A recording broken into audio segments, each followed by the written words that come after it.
सियासी मैदान की हर बड़ी खबर से आगाह रहने के लिए हमारे चैनल आजाद सियासत को सब्सक्राइब करें और बेल आइकन को प्रेस करें।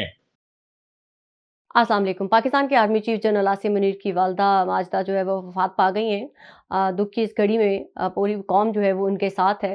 मैं भी दुआ करती हूँ कि अल्लाह ताला उनकी वालदा माजदा के दर्जात बुलंद करे और जन्नतुल फिरदौस के आला मुकाम अता करे। अल्लाह ताला जनरल आसिम मुनीर और उनकी फैमिली को हौसला दे, क्योंकि अभी माँ के इस सपूत की पाकिस्तान की धरती को ज़रूरत है। उनके उस हौसले की ज़रूरत है जहाँ उन्होंने दहशत गर्दों को जो है वो जड़ से उखाड़ फेंकना है, अरबी वो फितना ख़त्म करना है। जनरल आसिम मुनीर ने जो पाकिस्तान के अंदर जो है वो धीमक बनकर चाट रहा है, जहाँ पर एक तरफ एक महा रॉन्ग नंबर को जब गिरफ्तार किया जाता है तो आपने देखा कि जैसे पाकिस्तान का दुश्मन भारत जो है, उनके जो रिटायर्ड आर्मी ऑफिसर्स हैं वो सोशल मीडिया पर आते हैं और स्टेटमेंट देते हैं कि हम ये ख्वाहिश करते हैं कि महा रॉन्ग नंबर जो है वो एक दिन हमारी धरती पर आए और हम इसको पूरे प्रोटोकॉल के साथ, स्टेट के प्रोटोकॉल के साथ जो है वो इसको एक हीरो की तरह पेश करें। अगर हम पाकिस्तानी, कोई भी मुहब्ब वतन पाकिस्तानी होगा, जब वो ऐसी स्टेटमेंट सुनेगा कि जो ऐसी खवातीन जो पाकिस्तान की रियासत के पैसों पे पलती हैं और उनको लिख पढ़कर इस काबिल बनाती हैं कि वो पूरी दुनिया के सामने बोलने के काबिल हो सकें, बल्कि उसकी छोटी बहन भी जो है वो भी पाकिस्तान की रियासत पर ही पल रही हैं। पल कहाँ रही हैं? पंजाब के अंदर बाकायदा जो है वो पढ़ रही हैं और आला इदारों में पढ़ रही हैं। इसके बावजूद अगर ऐसी खवातीन जो है वो पाकिस्तान के खिलाफ दहशत गर्दों की सिंपथाइजर हूँ, दहशत गर्दों को सपोर्ट करने वाली हूँ, इसकी ऐसी खवातीन की गिरफ्तारी के ऊपर अगर किसी के दिल में तकलीफ है तो मेरे लिए, ऐसे लोगों के लिए कोई रत्ती बराबर भी हमदर्दी नहीं है। क्योंकि दहशत गर्दों का कोई जेंडर नहीं होता, दहशतगर्दों का कोई रंग नहीं होता। दहशतगर्द ना बच्चा होता है, ना बुजुर्ग होता है, ना नौजवान होता है, ना औरत होती है, वो दहशतगर्द होती है। और कोई भी रियासत दुनिया में हो, वो किसी भी ऐसे अपने मुल्क के खिलाफ करने वाले जो दहशतगर्दों को सपोर्ट करने वाले लोग होते हैं, इनके लिए सिंपैथी नहीं रखा करते। लेकिन पाकिस्तान में एक नया चलन चल पड़ा है कि लोगों को दिखाने के लिए कि देखें हम इजहार राय की आज़ादी के ऊपर जो है वो कितना बिलीव करते हैं, हम कितना इस चीज़ को, हम कितने सोफिस्टिकेटेड हैं कि हम ऐसे लोगों को बड़ा सपोर्ट करते हैं जिनको आज़ादी के साथ बोलने का हक होना चाहिए। आज़ादी के साथ बोलने का हक आप किसको कहते हैं? आप जिस भी मुल्क में दुनिया में बैठे हुए हो, क्या वहां पर वहां की रियासत के खिलाफ बोल सकते हैं? क्या वहां पर रहकर आप उस रियासत के खिलाफ दहशतगर्दों को सपोर्ट कर सकते हैं? नहीं जनाब, आप नहीं कर सकते। नहीं जनाब, आपको कानून के कटहरे में लाया जाएगा ये कहकर के आप दहशतगर्दों के सिंपथाइजर हैं, आप दहशतगर्दों के सहूलतकार हैं। पाकिस्तान में ये जो चलन चल पड़ा है, इसको काउंटर करना होगा कि दहशतगर्दों को दहशतगर्दों की तरह ही ट्रीट किया जाना चाहिए। दहशतगर्दों को इसलिए नहीं छोड़ देना चाहिए क्योंकि उसने के पास कोई डॉक्टर की डिग्री है। दहशतगर्दों को इसलिए नहीं छोड़ देना चाहिए क्योंकि वो कभी उस्ताद था। दहशतगर्दों को इसलिए नहीं छोड़ देना चाहिए कि शायद वो बच्चा है। दहशतगर्दों को इसलिए नहीं छोड़ देना चाहिए कि शायद वो किसी की मां है। दहशतगर्दों को इसलिए नहीं छोड़ देना चाहिए कि शायद वो बुजुर्ग है। दहशतगर्द ही होता है और दहशतगर्द का कोई भी चेहरा हो, वो दहशतगर्द ही कहलाया जाना चाहिए। और पाकिस्तान के अंदर से अब ये रिवायत खत्म हो जानी चाहिए कि आप गलत को सिर्फ इसलिए सपोर्ट कर रहे हैं कि दुनिया हमें देखेगी कि देखें हम आज़ादी इजहार के ऊपर जो बात करने वाले लोग हैं उनको सपोर्ट करके हम कितने सिविलाइज बन रहे हैं। मुझे ऐसी सिविलाइजेशन नहीं चाहिए। मैं ऐसी सिविलाइज नेशन वाली लाइन में नहीं खड़ा होना चाहती। मैं जो है वो गद्दारों को गद्दार कहने पे बिलीव करती हूँ। मैंने कहा ना, या आप राइट पे हैं या आप लेफ्ट पे हैं, ये ग्रे एरिया अब हमें खत्म करना होगा। There is no if and buts. दहशतगर्द हैं और ये महा रॉन्ग नंबर जो हैं, ये जिस तरह से पाकिस्तान के अंदर रह के पाकिस्तान की धरती को तोड़ने की बात करते हैं, भारत का एजेंडा चलाते हैं, ऐसे लोगों के लिए सिंपैथी मेरी तरफ से तो कतन सिंपैथी नहीं है, चाहे वो कोई भी औरत हो। जब ऐसी औरतें लॉ इन्फोर्स करने वाली जो खवातीन हैं उनके गिरबानों पे हाथ डालती हैं, उनके गले चाक करती हैं, तब आप नहीं यही सोचते कि वो खातून भी तो यहाँ पर किसी की माँ बहन बेटी है, वो भी तो किसी का काम करने के लिए आई है। क्योंकि दहशतगर्दों की आवाज ज्यादा है, क्योंकि दहशतगर्दों को बैरूनी सपोर्ट ज्यादा है, तो आप इस लोगों को सिर्फ इसलिए उधर टिल्ट कर जाएंगे। आए लोग हमें ये कहेंगे कि कहीं हम सहाफत में गलत तरफ तो टिल्ट नहीं कर रहे। क्या ऐसे दहशतगर्द जो है वो दूसरों की माओ बहनों के सरों की चदरें छीनते हैं, जब आके हमारे बाजारों में, हमारे शहरों में, हमारे जवानों को जब उनकी जानें छीनते हैं, तो तब आपके दिल में ख्याल नहीं आता कि इसके पीछे जो खड़ी मां बहन बेटी है उसके साथ क्या गुजर रही होगी?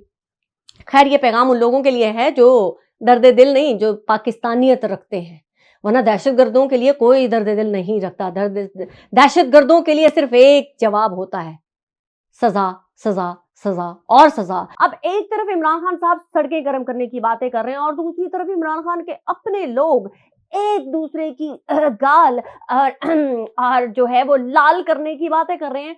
अब सलमान अकरम राजा जो है वो उनको देखिए, उन्होंने एक स्टेटमेंट देते हैं। उन्होंने कहा कि जनाब इमरान खान साहब ने फैसल चौधरी को अपनी लीगल टीम से किक आउट कर दिया है। उसके बाद फैसल चौधरी के भाई the one and only Fawad Chaudhry आते हैं और सोशल मीडिया पर बड़ी सारी गर्मा गर्म गाली देकर कहते हैं कि इस को सिर्फ इसलिए रखा हुआ है कि इसको निकाल दिया, उसको निकाल दिया, यही अनाउंस करता फिरे। तो बानी तहरीक इंसाफ साहब, आप क्या सड़कें गर्म करेंगे जब आपके अपने लोग ही एक दूसरे की गर्म करने के लिए बेताब बैठे हैं। इमरान खान साहब पहले अपने लोगों को तो समझा लें जो एक टके की खातिर लड़ते फिर रहे हैं, एक दूसरे का गिरेबान, एक दूसरे का मुंह नोचते फिर रहे हैं। अब आपको भी पता है, अब तो ये सब लोगों को पता चल चुका है कि इमरान खान साहब के वकील बहुत मोटी मोटी रकमें लेकर इमरान खान के लिए केसेस लड़ रहे हैं। और अब आप मुझे बताएं, जहां पैसा इन्वॉल्व हो जाए वहां तहरीकें नहीं लड़ी जाती, जहां सड़कें गर्म करने की बात आ जाए वहां पर हाय इनकलाब नहीं आया करते।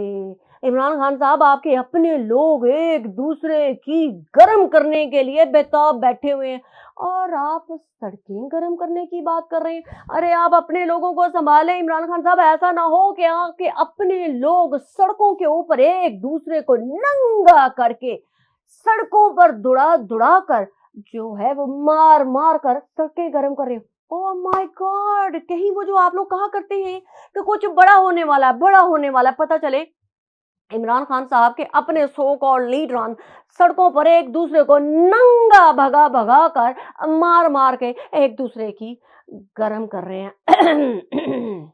अब दूसरी तरफ जो है वो इमरान खान साहब कहते हैं कि ईद के बाद जो है हम सड़कें गर्म कर देंगे। अब मैं समझने से कासिर हूं कि ये इमरान साहब जो है और उनके चाहने वाले सड़कें गर्म कैसे करेंगे। अब क्या इमरानी तितलियां पांव में घुंघरू बांधकर ढोल की थाप के, ओ यस, ओ माय गॉड, क्योंकि सड़कें गर्म करने का तो और कोई तरीका है नहीं। तो सड़कें एक ही तरीके से गर्म हो सकती हैं कि इमरानी तितलियां जो है वो ढोल की थाप पर जो है वो नाच नाच कर जो है वो सड़कें गर्म कर देंगी। तो इमरान खान साहब, यही था वो जिसके बारे में आप लोग कह रहे थे कि कुछ बड़ा होने वाला है। तो जनाब पाकिस्तानियों, आपको एंटरटेनमेंट मिलने जा रही है, लेकिन जहां तक मेरे सोर्सेस ने इतला दी है कि इमरान खान साहब, आपकी तितलियां भी सड़कों पर निकल कर जो है वो सड़कें गर्म करने के लिए तैयार नहीं है। बल्कि आपके बहुत सारे लीडरान का ये कहना है कि कोई मुल्क से बाहर चला जाएगा, कोई अपने आप को बीमार शो कर देगा, कोई गैर हाजिर हो जाएगा और इमरान खान साहब को कोई भी इस जो भी सड़कें गर्म करने वाला इन्होंने एक स्टेटमेंट दिया है, इसको कोई भी फॉलो नहीं करेगा।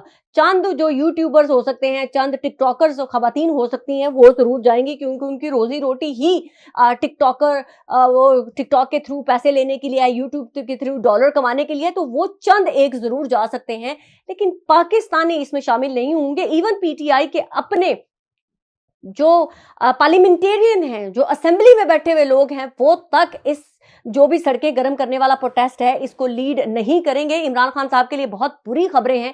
बुरी खबरें इसलिए हैं कि एक के बाद एक इमरान खान के खिलाफ जो है वो फैसले होने जा रहे हैं, क्योंकि इमरान खान साहब के लिए हुकूमत ने भी ये फैसला कर लिया है कि अब जो इमरान खान के जो प्रीवियस केसेस थे जिनके फैसले आने बाकी थे, जो डिले हो रहे थे, अब उनके ऊपर जो है वो अदालतों में भी बहुत स्पीड के साथ जो है वो फैसले आना शुरू हो जाएंगे। और इमरान खान साहब का फ्यूचर वैसे भी तारीख है। अगर आपके चाहने वाले ये समझते हैं कि इमरान खान जेल से बाहर आ जाएंगे, तो जेल से बाहर आने के बाद भी वो सियासत में हिस्सा नहीं ले सकेंगे, तो लिहाजा इमरान खान साहब अभी जेल में बड़े लंबे अरसे तक रहेंगे।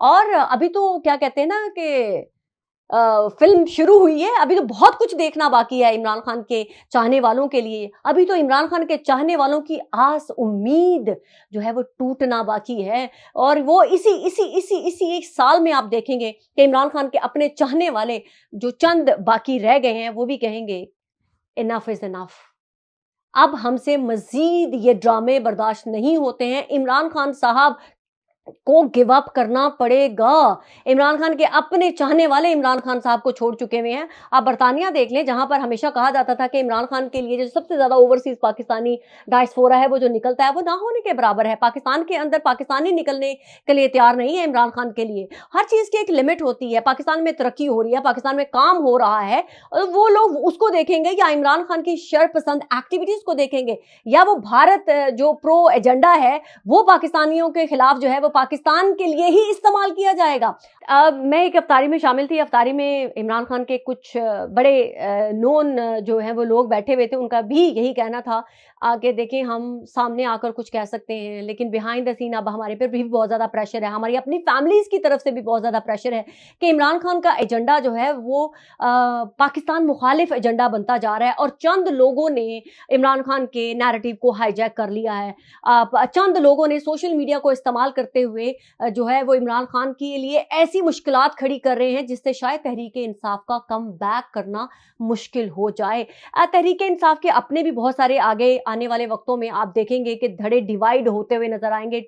तहरीक इंसाफ छोटे छोटे टुकड़ों में डिवाइड हो जाएगी, जो कि आपको वेरी सून होते हुए नजर आएगा, क्योंकि बहुत सारे ऐसे लोग पहले ही यकजां हो चुके हुए हैं जो पाकिस्तान मुखालिफ बयानी को पूरी तरह से रिजेक्ट कर रहे हैं। बस उनके अंदर इतनी खर्च नहीं है कि वो सामने आकर जो है वो बात कर सके, लेकिन धीरे धीरे वो कह रहे हैं कि हम भी अपने अंदर जो है हमारा पाकिस्तान पहले है, हम पाकिस्तान है तो हम पाकिस्तान के अंदर सियासत कर रहे हैं। और अगर जब पाकिस्तान के मुखालिफ जो वो सियासत है, हम ऐसी किसी भी सियासत का हिस्सा नहीं बनेंगे, आने वाले दिनों में आप पाकिस्तान की अंदर आप पाकिस्तान तहरीके इंसाफ के अपने लोगों को इमरान खान के खिलाफ खड़े होकर बोलता हुआ भी सुनेंगे। और बोलना भी क्यों नहीं चाहिए, ये वक्त है कि आपको साबित करना है कि आप पाकिस्तान के साथ हैं या पाकिस्तान के मुखालिफ खड़े हैं। क्योंकि अगर आप पाकिस्तान के साथ खड़े हैं तो आपको दुश्मन एजेंडा रिजेक्ट करना होगा। इमरान खान साहब को बताना होगा कि you are not the one, कि जो आप हमें डिक्टेट करेंगे। क्या इमरान खान की सियासत जो है वही सारा कुछ है? क्या इमरान खान साहब जो कहेंगे वही हरफे आखिर होगा? क्या मैं आप लोगों से पूछती हूं, क्या आप लोग गुलाम हैं? जो इमरान खान कहेगा आप वही फॉलो करेंगे? क्या आप इमरान खान के लिए सियासत करते हैं? क्या इमरान खान जो है वो पाकिस्तान है? अगर आपको ये लगता है कि इमरान खान पाकिस्तान है, तो फिर ये पाकिस्तान तो चंद सालों की वो जो है बका बाकी है। जब एक जिंदगी है वो फानी है, तो जब आपका ये पाकिस्तान ही, ये सो कॉल्ड इमरानी पाकिस्तान जो है वो खत्म हो जाएगा, तो फिर आपकी सियासत आप लोगों ने डिसाइड कर लिया है कि आपने बिस्तरा लपेट लेना है अपनी सियासत का, तो फिर आप अभी फैसला कर लें। फिर आप पार्लियामेंट को छोड़ें, आप असेंबलियों से इस्तीफे दें और घरों में बैठ जाएं। आप कहें कि जी जब तक इमरानी सियासत जो है वो नहीं पूरे पाकिस्तान पे इंप्लीमेंट कर दी जाती, तब तक हम पाकिस्तान की सियासत का हिस्सा नहीं बनेंगे। फिर डिसाइड कर लेना। आप पाकिस्तान के अंदर भी बैठ के पाकिस्तान की पार्लियामेंट का हिस्सा भी बनते हैं, पाकिस्तान के टैक्स पेयर्स का पैसा भी खाते हैं और फिर पाकिस्तान मुखालिफ एजेंडा भी चलाएंगे। तो अब ये रियासत को मैं बार बार कहती हूं कि रियासत के साथ साथ पाकिस्तान की हुकूमत को भी अब ये डिसाइड करना है कि अब ऐसे पाकिस्तान मुखालिफ एजेंडा चलाने वाले लोगों को करारदार सजा देने का जो है वो वक्त हो गया है, और ऐसे सिंपथाइजर्स को तो उससे भी ज्यादा इबरत का निशान बनाने का वक्त हो गया है। क्योंकि जब तक ये सिंपथाइजर जिंदा रहेंगे, इनको चुल होती रहेगी, इनका कीड़ा है जो अंदर का वो इनको तंग करता रहेगा। और पाकिस्तानी दानिश्वरों को, जो सो कॉल्ड अपने आप को दानिश्वर कहते हैं और कहते हैं कि हम आजादी सहावत के अलमदार हैं, उनको भी लोगों को एजुकेट करना पड़ेगा कि आप किस किस्म की आजादी राय के अलमदार हैं। क्या आपने दुनिया में किसी ऐसे मुल्क को देखा है जो अपनी रियासत के खिलाफ उठने वाली आवाजों को सपोर्ट करते हैं? क्या आपने कभी देखा है कि किसी मुल्क के अंदर, किसी रियासत में कोई दानिश्वर जो है अपनी रियासत मुखालिफ एजेंडा चलाने वालों के साथ खड़े हुए हूं? नहीं जनाब, आपको कहीं नहीं मिलेगा। ये सिर्फ पाकिस्तान की धरती ने ही ऐसे गद्दार, ऐसे कम अकल दानिश्वर पैदा किए हैं जो पाकिस्तानियों को जाहिल रखना चाहते हैं, जो गलत को गलत कहने की ताकत नहीं रखते, जो सही के साथ खड़े रहने की ताकत नहीं रखते। वो सिर्फ अपने नेम और अपने फेम और इंटरनेशनल दुनिया से मिलने वाली फंडिंग और उनके तमगों के नीचे इतने दब चुके हुए हैं कि वो पाकिस्तान के लिए, पाकिस्तान के साथ खड़े होकर सच बोलने की औकात नहीं रखते। मैं यही उम्मीद करती हूं कि सच बोलें, चाहे वो किसी के भी खिलाफ हो, लेकिन सच बोलें, क्या आप मुझे बताएंगे? मैं आपके लिए एक सवाल छोड़े जाती हूं। आप दुनिया के किसी भी शहर में रहते हो, किसी भी रियासत के शहरी हो, क्या आप मुझे बता सकते हैं कि वहां पर रहकर आप किसी गद्दार, किसी दहशतगर्द को सपोर्ट कर सकते हैं? क्या आप उस मुल्क के खिलाफ काम करने वाले दहशतगर्दों को सिंपथाइजर बनकर प्रमोट कर सकते हैं? जवाब होगा नहीं। पाकिस्तान जिंदाबाद।